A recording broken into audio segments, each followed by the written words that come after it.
Now, with middle childhood comes, of course, schooling, and with schooling comes grouping of children into pretty much age groups that are supposed to learn a particular body of knowledge and be tested on it. So, with this concept of grouping and schooling that wasn't available during the early childhood or mandatory during the early childhood, comes the concept of measuring the mind. So, there is a couple of different concepts that we need to differentiate between in order to understand what is it that we're really looking at. The concept of aptitude applies to your potential to master a particular skill or knowledge. So every single person may be born with a talent or an ability or an aptitude to become a particular something. So some people are talented soccer players, some people are talented artists, some are talented chefs. They have an aptitude or a potential to master a particular body of knowledge. Now, this is only given the fact that we give them the opportunity to practice that. So we need to find their aptitude and or potential in order for them to realize that potential. So we need to kind of put our finger on it. So some people thought that we can actually measure a person's aptitude for intelligence and associate that um, with their schooling or with their ability to perform in an educational system. So the definition of intelligence is the ability to learn and understand various aspects of life.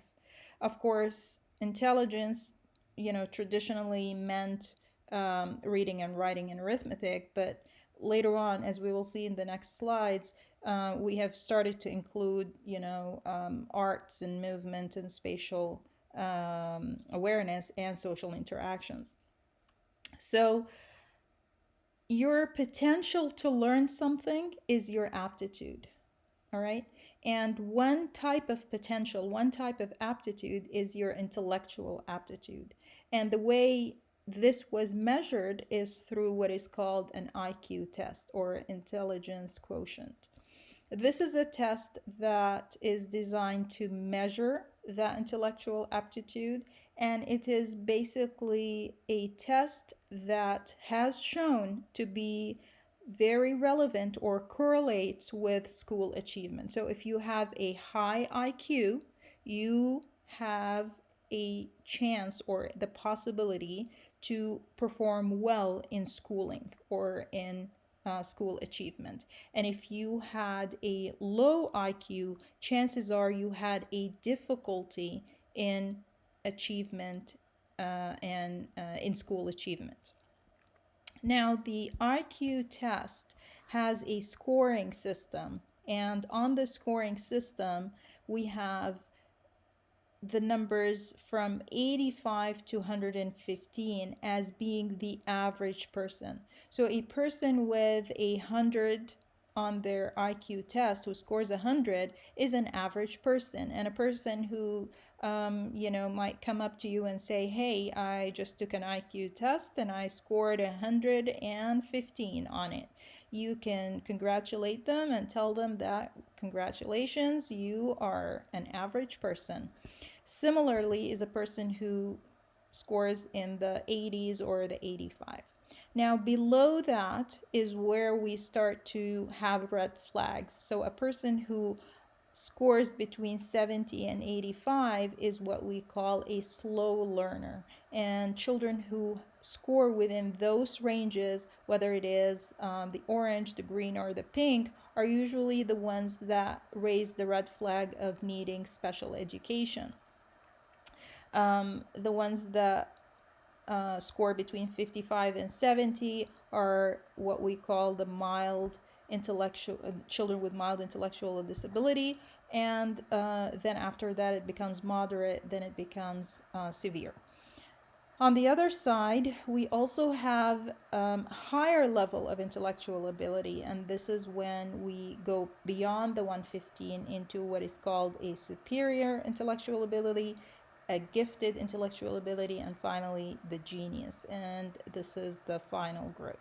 So one important thing to remember is that anyone with a score between 85 and 115 is considered a person with an average IQ.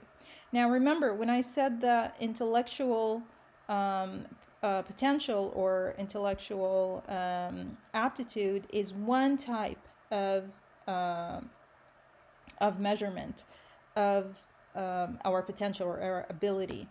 Now, intelligence is no longer thought of as only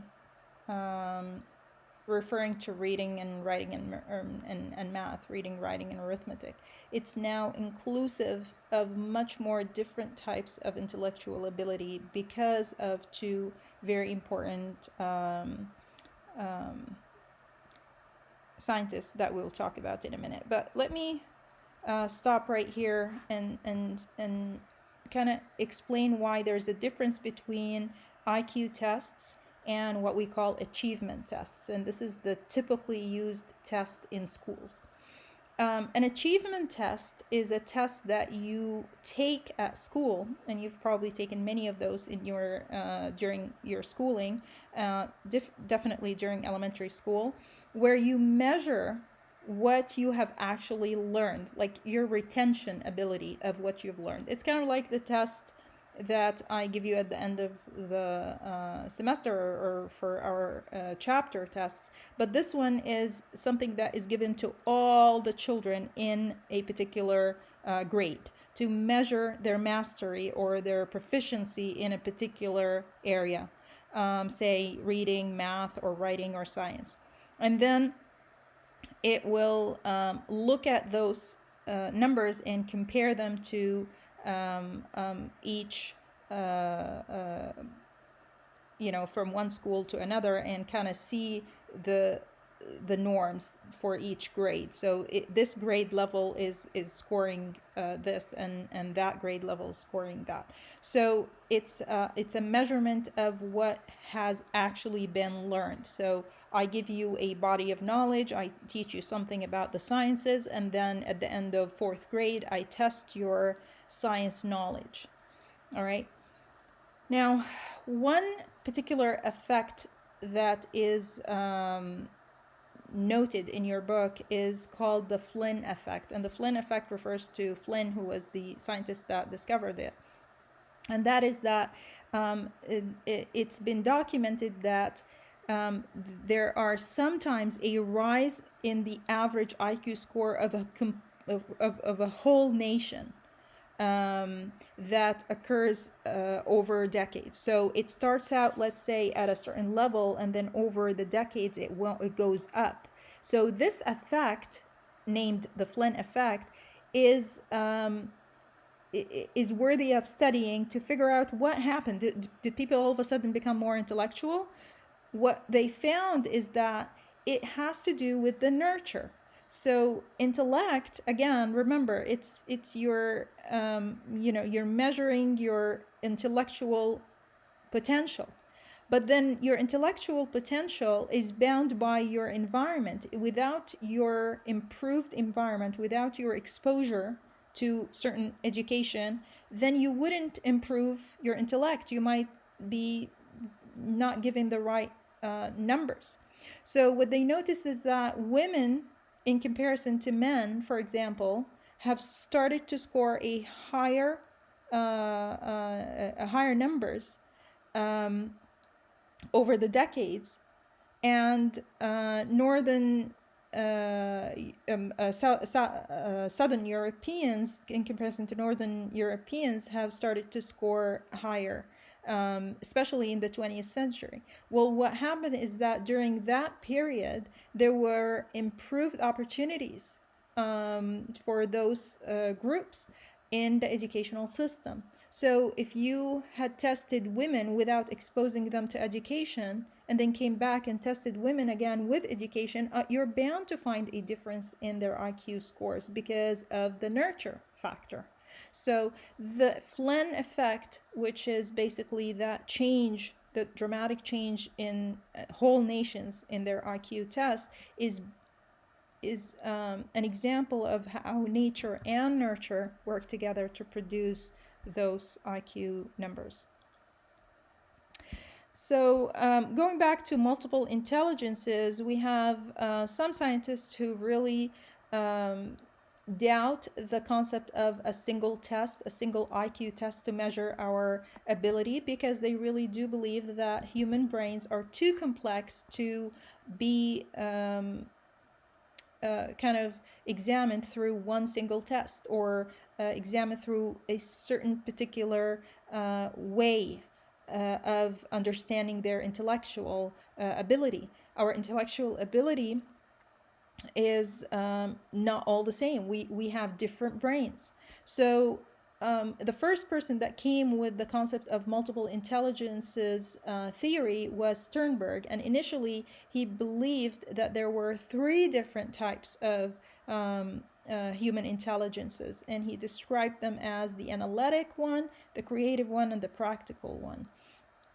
And then came a better understanding of human intellectual ability, and that was when Gardner introduced the multiple intelligences theory.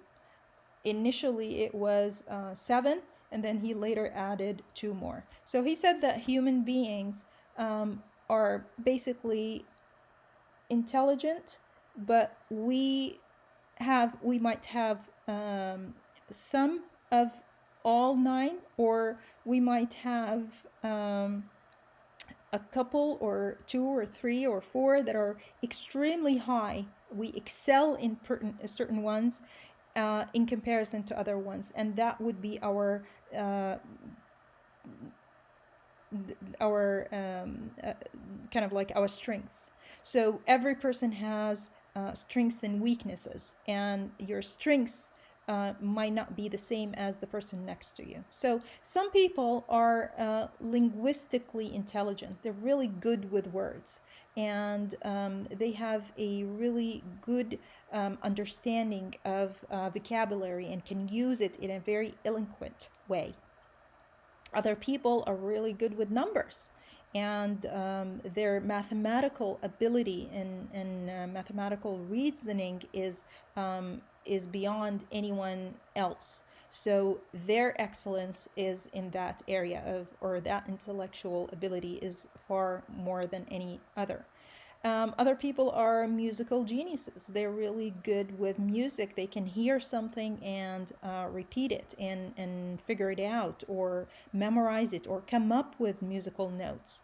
Other people have spatial abilities. They're really good with form and space and mapping and structures. Body kinetic movement. People do wonders with their bodies and artistic expression. Interpersonal and intrapersonal are opposites, and this has to do with understanding others, and this one has to do with understanding oneself. So some people are really good in connecting with others. They're really social butterflies. They can create a conversation and communicate very well with others and understand others and feel with others and empathize. And the other type is the interpersonal, and that is totally me. I'm really connected to myself. I can really understand how I'm feeling and how some people or some places make me feel. So I'm really in tune with my inside. And that is another type of intelligence. And later on, he said there are people who are just naturalistic. They're really connected to nature. They're really good with outdoor space. This is where they find their element. And then there are people who are extremely spiritual, and they have a higher ability to understand life and death and the hereafter and all of those concepts. So, in general, he said every human being, every normal person has some of all of those intelligences. However, we tend to excel in certain particular ones, and this is how you measure human intelligence. You can't really think that all people have the same ability or the same type of intelligence and test it in one simple test.